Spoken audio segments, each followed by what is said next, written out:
texto que eu quero conversar com vocês hoje é 1 Samuel 17, 33 a 47. A reflexão que eu quero fazer é Deus o centro de tudo.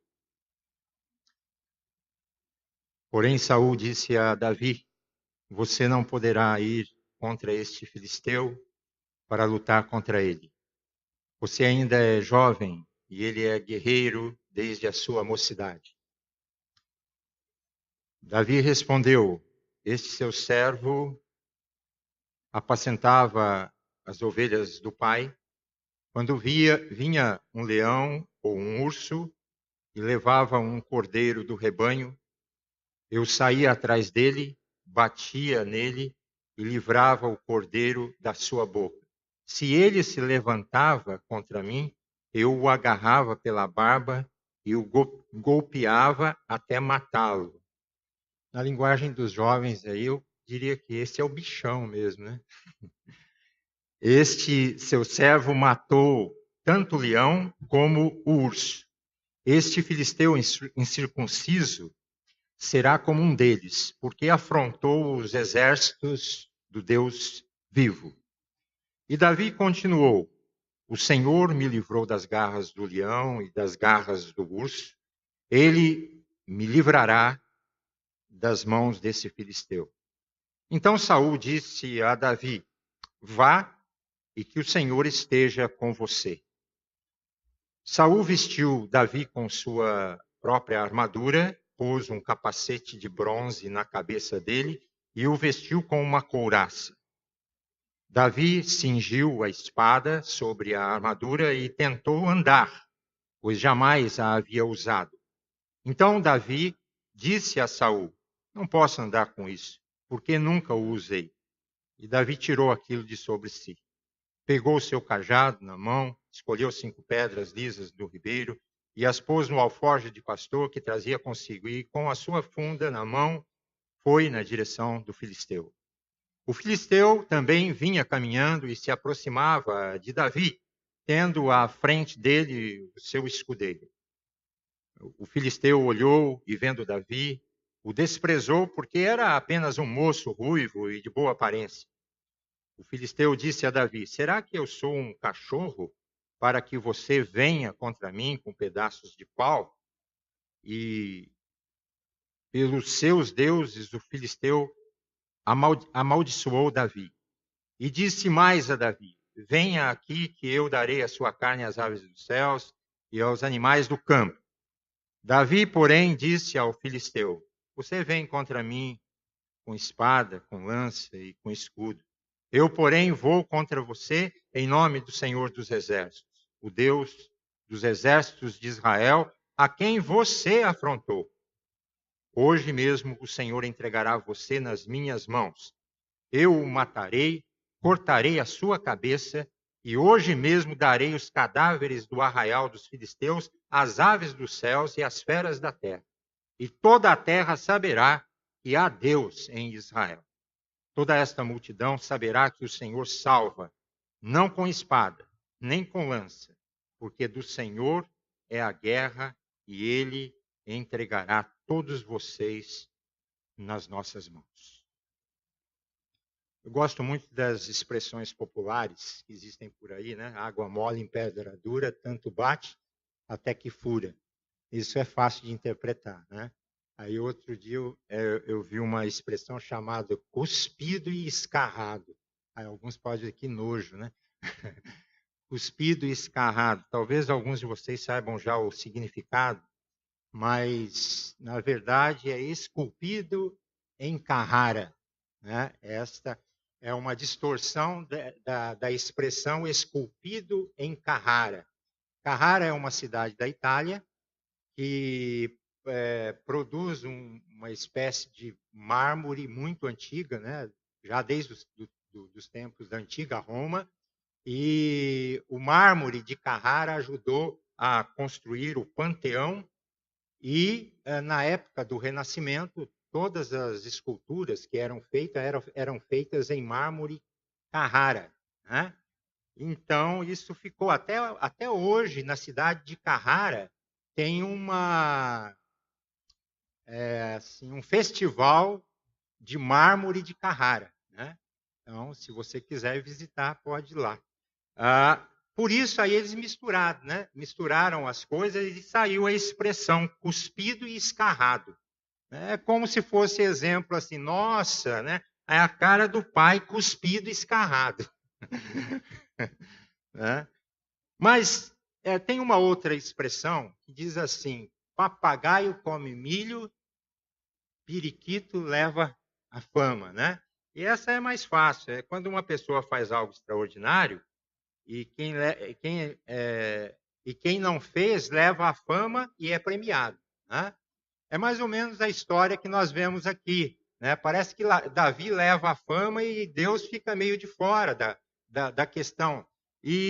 Mas não é bem assim, porque o próprio Davi vai expor a história de uma maneira diferente, né? O duelo de Davi com Golias encanta gerações e, na verdade, inspirou poetas e artistas, né? Davi é um herói, né, incondicional, e isto é incutido na cabeça das nossas crianças desde a mais tenra idade. E a sua vitória, de fato, foi uma vitória magistral. Um jovem, adolescente, saído, né? Agora, ele, saído da adolescência, se torna um grande herói nacional. E quando nós lemos esse texto, nós temos a tendência de colocar toda a força do texto, toda a narrativa na pessoa de Davi. Né? E quando, na verdade, Davi, ele é apenas um instrumento de Deus. Davi, nós não podemos esquecer que quem é o protagonista dessa história não é Davi, mas é Deus. Por isso, Deus é o centro de tudo. Deus é o centro da história, Deus é o centro da sua história, da minha história, da nossa história. E, naturalmente, alguns aspectos do caráter, né, e da atitude de fé de Davi, claro, nos inspira, né, nesse texto. Mas uma coisa muito importante, como os demais textos da Bíblia, né, o que deve acontecer é que nós percebamos que o grande protagonista de toda a história da Bíblia é, na verdade, Deus. O protagonista desta história não é Davi, mas é Deus. E a gente pode perceber uma coisa, que Deus toma coisas simples desta vida para torná-las instrumentos poderosos nas mãos de Deus. E é o que acontece. Para quê? Para que ele possa executar a história que ele quer executar. Então Deus pega pessoas simples como você e eu, como nós todos aqui, e pode nos tornar-nos pessoas, instrumentos nas mãos dele, para fazer o que ele quer. Se a gente se concentrar apenas em Davi, nós vamos perder de vista o poder de Deus. E nós vamos perder de vista, na verdade, todas as coisas do acontecimento desta história só têm a ver com Deus. Mas o que foi de tão importante na vida de Davi? Davi via Golias sob o prisma de Deus, sobre a ótica de Deus. O texto diz: quem é, pois, este incircunciso, este pagão, este idiota, este energúmeno, essas três últimas por minha conta, para afrontar o exército do Deus vivo? Quem é? E ele coloca o Golias sob o ponto de vista de Deus. Os outros começaram a ver Golias sob a perspectiva humana, a perspectiva da lógica. Ele é um grande guerreiro, Ele é gigante e nós não podemos vencê-lo. E de fato era a realidade. Era a lógica da coisa, era essa, né? Quando Davi coloca, ele coloca sobre a perspectiva de Deus. O foco de Davi não estava nele, nem nas pessoas que estavam ao seu redor, mas ele olhava a Deus. Quando Davi coloca sobre a perspectiva de Deus, o grande gigante Golias perde completamente a sua força, né? Ele não era aquele brutamonte de quase 3 metros de altura, mas ele é agora um homem mortal diante de um Deus imortal e que nós podemos usar a expressão, na verdade, diante do Deus vivo. Ele está diante do Deus vivo, ele não está afrontando um homem, ele está afrontando Deus. E quando colocado na perspectiva de Deus, Golias se apequena.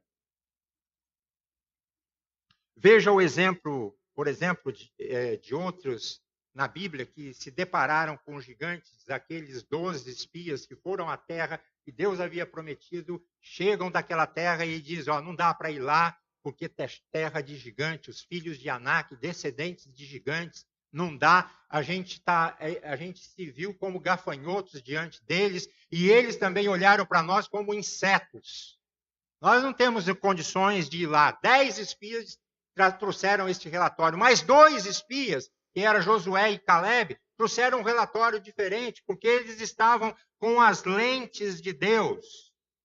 E Josué e Caleb dizem o seguinte, não vai ter problema nenhum, porque se o Senhor se agradar de nós, então nos fará entrar nesta terra que mana leite e mel, e como pão os podemos devorar. Está lá em Números 14.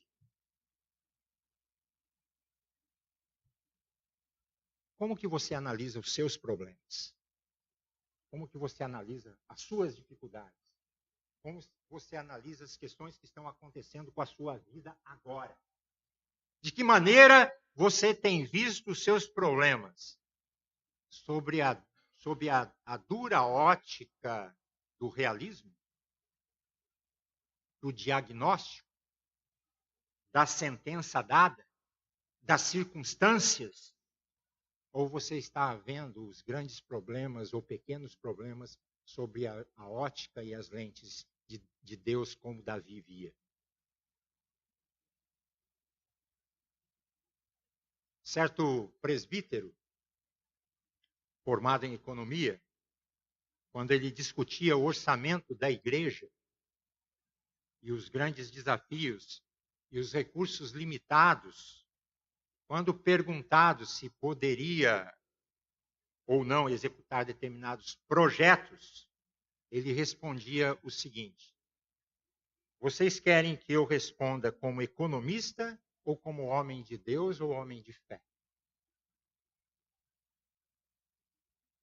Se tudo na nossa vida tem a ver com Deus, então nós precisamos colocar as lentes divinas. Nós precisamos colocar a fé em prática. Nós precisamos começar a colocar a fé em prática em cima do realismo que temos da vida. E colocar a fé em prática é olhar para Deus. Porque quando olhamos para Deus, os problemas se apequenam. Foi isso que aconteceu com Davi. Mas Davi, ele faz uma outra coisa. Ele usa as antigas experiências com Deus para enfrentar as novas situações. E ele diz: o Senhor me livrou das garras do leão e das do urso. Ele me livrará das mãos deste filisteu. Essa daqui não era a primeira luta de Davi. Ele já tinha enfrentado outras coisas. Ele usa a memória dele para lembrar o que Deus fez com ele no passado, e por isso ele podia confiar na vitória que ele iria ter a partir daquilo que ele estava lembrando. Essa não era a primeira vez que ele se viu numa situação de crise, de risco. e que exigia muito dele coragem, inteligência e tenacidade.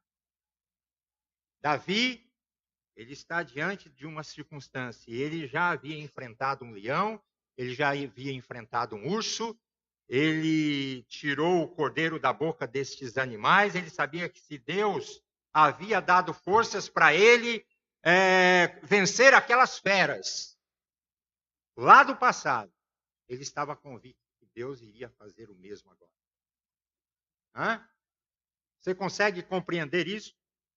Quando o Jeremias ele viu a cidade de Jerusalém destroçada, um caos, ele estava exilado na Babilônia, ele estava no fundo do poço, ele falou uma coisa para ele mesmo, eu vou trazer à memória o que me pode dar esperança, e o que me pode dar esperança é que as misericórdias do Senhor não têm fim, elas se renovam a cada manhã, e eu vou continuar na minha luta, porque as coisas vão valer a pena, porque quem está à frente de tudo é o Todo-Poderoso Deus Jeová.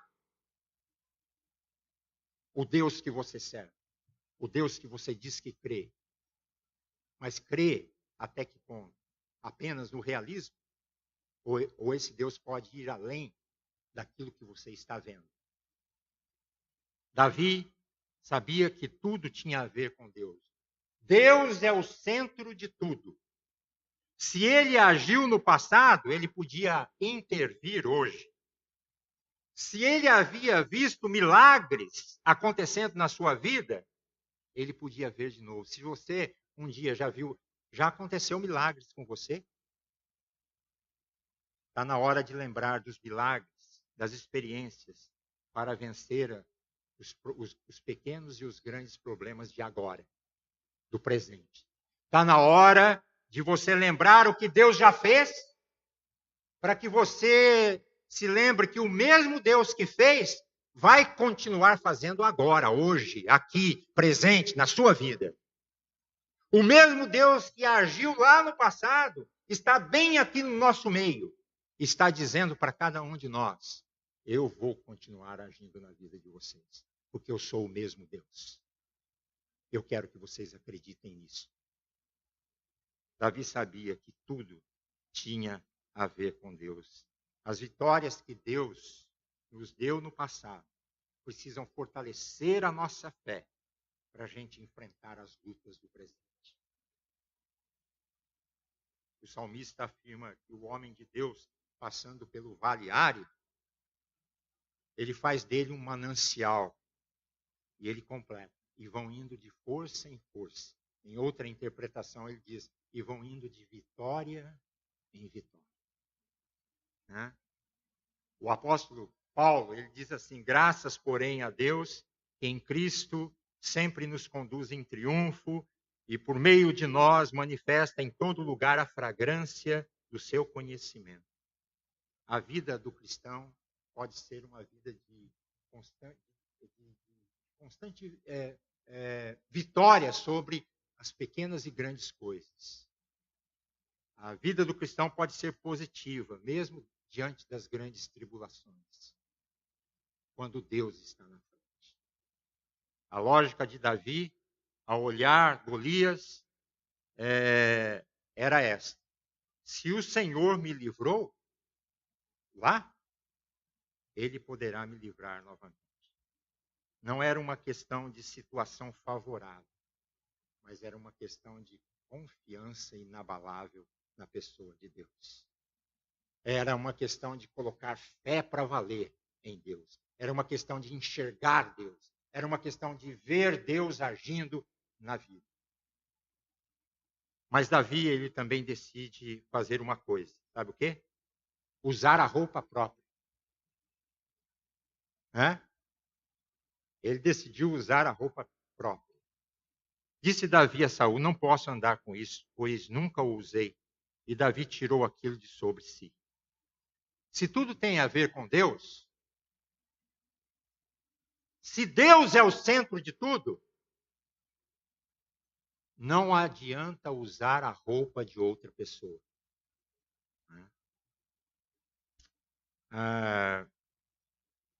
Eu não posso, meus amigos e irmãos, enfrentar a vida com a armadura dos outros.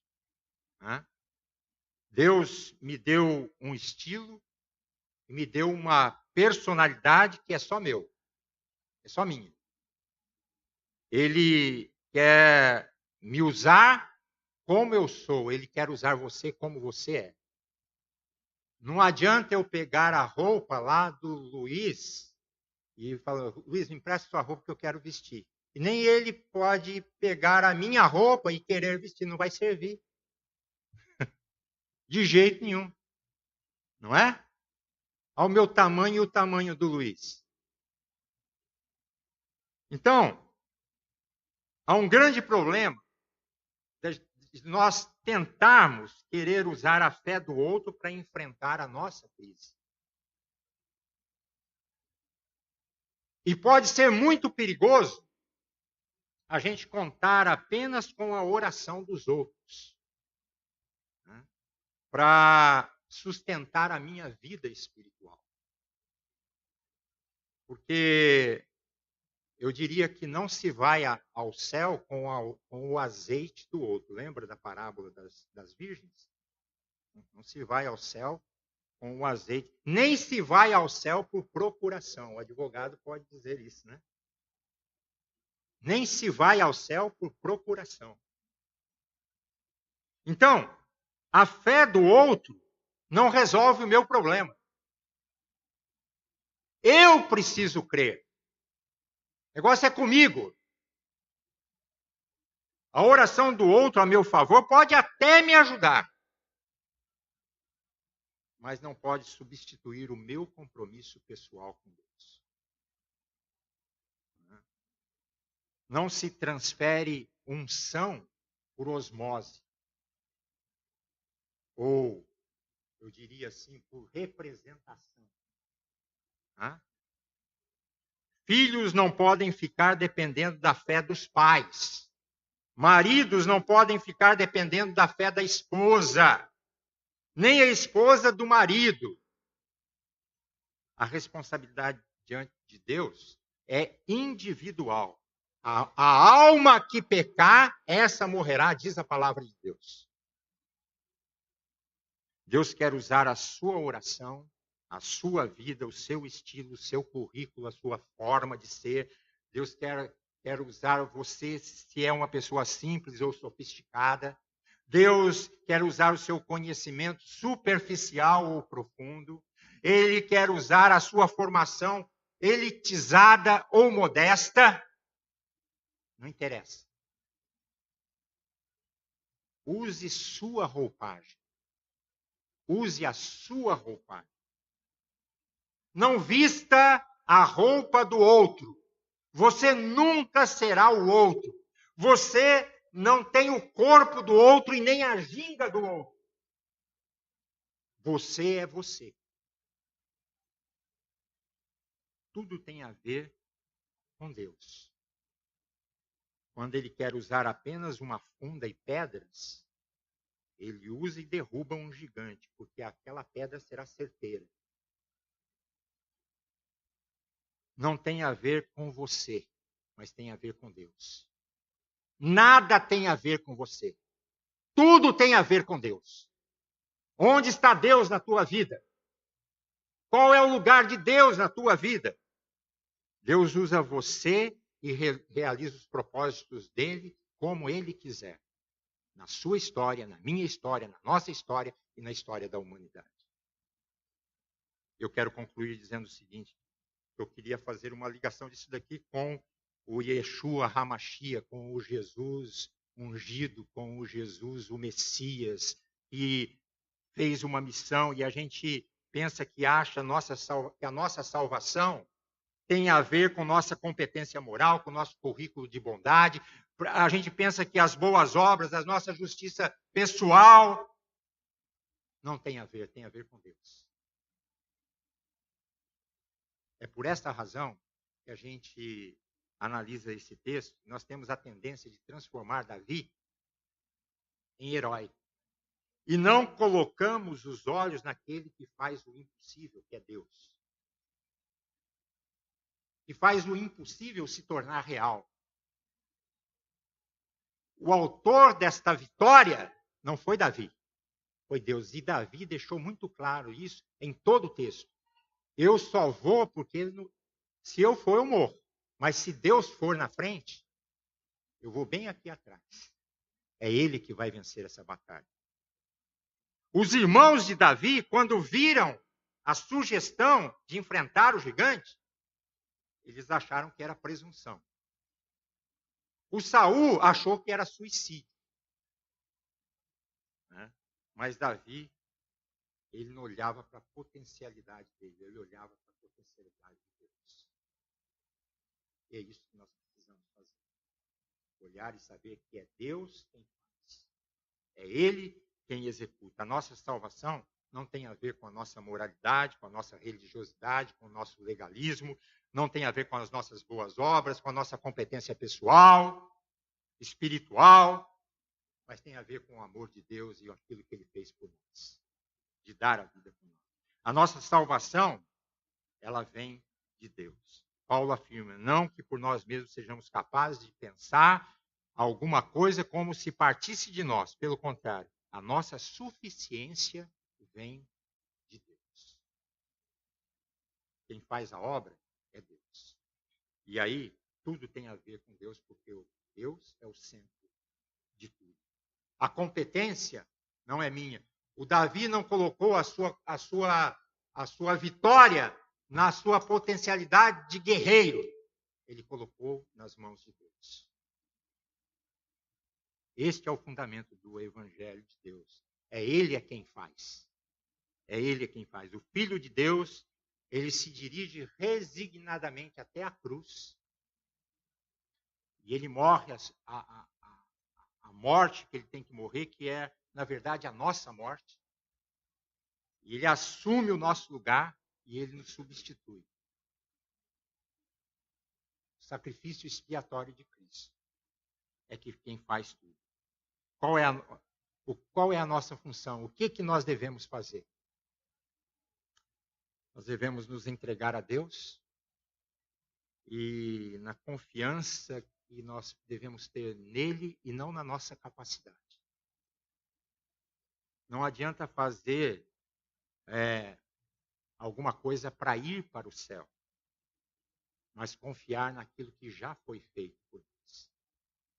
O Filho de Deus, que tira o pecado do mundo, morreu por todos nós errantes e nos amou até o fim. Davi não era herói, mas Deus era o herói. Davi não concentrou sua energia nas suas possibilidades, mas nas possibilidades de Deus.